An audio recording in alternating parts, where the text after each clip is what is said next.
अस्सलाम वालेकुम मेरी यूट्यूब की फ़ैमिली, कैसे हैं आप सब। उम्मीद करती हूँ आप सब ठीक होंगे। अल्हम्दुलिल्लाह जी मैं भी बिल्कुल ठीक हूँ। तो आज जैसे आपके देख रहे हैं मैं लेके आई हूँ कड़ी पकौड़े की रेसिपी, तो जिसको बनाने में बहुत टाइम लगता है। तो इसी के साथ चलते हैं कोई भी टाइम वेस्ट किए बगैर रेसिपी की तरफ।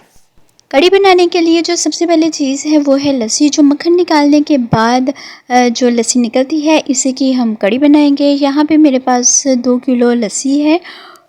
अब चलते हैं स्पाइसेस की तरफ, जहाँ पे मैंने चिली फ्लेक्स ली थी हाफ़ टी स्पून और मेथी दाने के 7 से 8 दाने लिए थे, ज़ीरा हाफ़ टी स्पून और हल्दी हाफ़ टेबल स्पून और red chilli powder half tablespoon और कलवंजी। और ये टमाटर मैंने एक लिया था, ये ऑप्शनल है, आप इसको स्किप भी कर सकते हैं। साथ ही ग्रीन चिली ली थी और साथ ही गार्लिक लिया था, इसका मैंने पेस्ट बना लिया था। और 2 कप मैंने बेसन लिया था। यहाँ पे मैंने 2 कप बेसन लिया है और साथ ही मैंने इसमें ऐड किया है 2 कप लस्सी। और इसका हम अच्छे से जो पेस्ट है वो बना लेंगे ताकि इसमें कोई लम्स ना रह जाए। इसको विस्क के साथ अच्छे से मिक्स करेंगे। आप लस्सी की जगह दही का भी आप इस्तेमाल कर सकते हैं, अगर आप ये चाहते हैं कि जो आपकी कड़ी है वो आपकी खट्टी बने तो आप लस्सी का ही इस्तेमाल करें। तो यहाँ पे जो मेरा मिक्सचर है वो बिल्कुल रेडी हो चुका है। अब मैं इसमें ऐड करूँगी लस्सी को एक खुले बर्तन में। ये ऐड करने के बाद जो बेसन का मिक्सचर बनाया था वो हम इसमें ऐड करेंगे।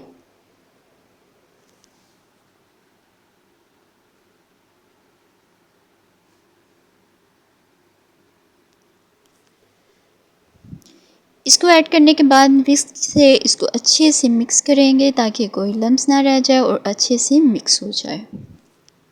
यहाँ पे लस्सी और बेसन का जो मिक्सचर है वो ऑलमोस्ट रेडी हो चुके हैं। अब चलते हैं नेक्स्ट स्टेप की तरफ। नेक्स्ट स्टेप में मैंने 2 मीडियम प्याज ले लिए थे और साथ ही हाफ कप में मैंने इसको फ्राई कर लिया था। इसको हम तब तक फ्राई करते रहेंगे जब इसका कलर चेंज ना हो जाए। जब इसका कलर चेंज हो जाएगा तब हम इसमें ऐड करेंगे ग्रीन चिली और साथ ही हम गार्लिक पेस्ट और साथ ही हम ऐड करेंगे टमाटर। और टमाटर ऐड करने के बाद थोड़ा सा जो पानी है वो हम इसमें ऐड करेंगे ताकि अच्छे से मिक्स हो जाए। और जो स्पाइसेस मैंने आपको पहले नोट करवा दी थी वो हम इसमें ऐड करेंगे और अच्छे से इसका जो मसाला है वो ऐड करेंगे। और याद रखिएगा जितना अच्छा मसाला होगा उतना ही अच्छी हमारी जो कड़ी है वो बनेगी।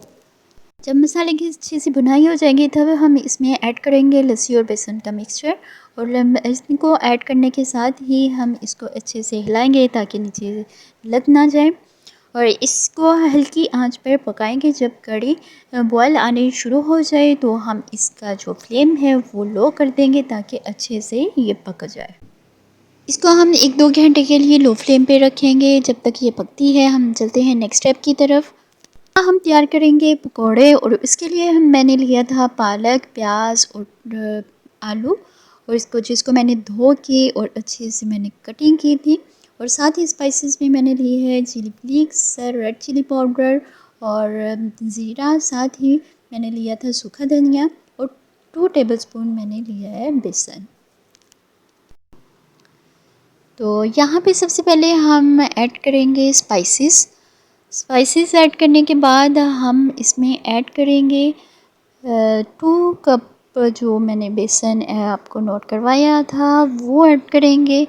ऐड करने के बाद हम इसको अच्छे से मिक्स करेंगे। जब अच्छे से मिक्स हो जाए तब हम इसमें ऐड करेंगे जो पहले से मैंने लस्सी निकाल के रख ली थी, तो वो हम ऐड करेंगे। इससे जो पकौड़ों का टेस्ट है वो बहुत रिच हो जाता है। अगर आपके पास दही है तो 2 टेबलस्पून आप इसमें दही ऐड कर सकते हैं। मेरे पास लस्सी थी इसलिए मैंने ये ऐड की है। इससे क्या होता है कि जो पकोड़े होते हैं वो बहुत क्रिस्पी बन जाते हैं, बहुत अच्छा बेहतरीन टेस्ट आता है। तो यहाँ पे हम तैयार कर रहे हैं पकोड़े। पकोड़ों का साइज़ आप अपनी मर्ज़ी से रख सकते हैं, बड़े या छोटे।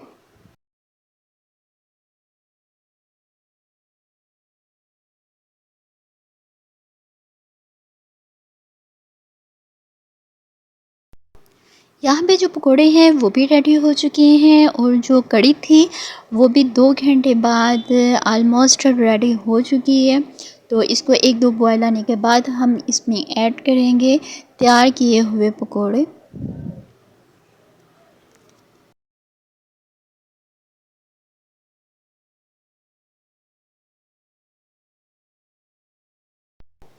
यहाँ पे कड़ी की जो लुक को इन्हेंस करने के लिए और टेस्ट को दुबारा करने के लिए यहाँ पे हम तड़का तैयार करेंगे।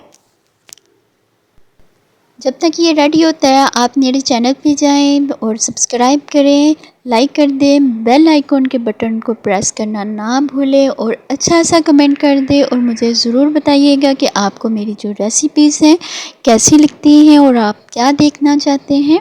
यहाँ पे जो मेरा तड़का है वो बिल्कुल रेडी हो चुका है। ये देखें मेरी जो कड़ी पकौड़े की रेसिपी है वो बिल्कुल रेडी हो चुकी है। कड़ी पकौड़े की फ़ाइनल लुक आपके सामने है जो आपको बहुत मज़े की लग रही होगी। तो अपनी फैमिली के साथ, अपने फ्रेंड्स के साथ ज़रूर शेयर कीजिएगा और मुझे ज़रूर बताइएगा। तो आऊँगी एक अच्छी सी रेसिपी के साथ। मुझे और मेरी फैमिली को दुआओं में ज़रूर याद रखिएगा। तो इजाज़त चाहती हूँ, अपना बहुत सारा ख्याल रखिएगा। अल्लाह हाफ़िज़।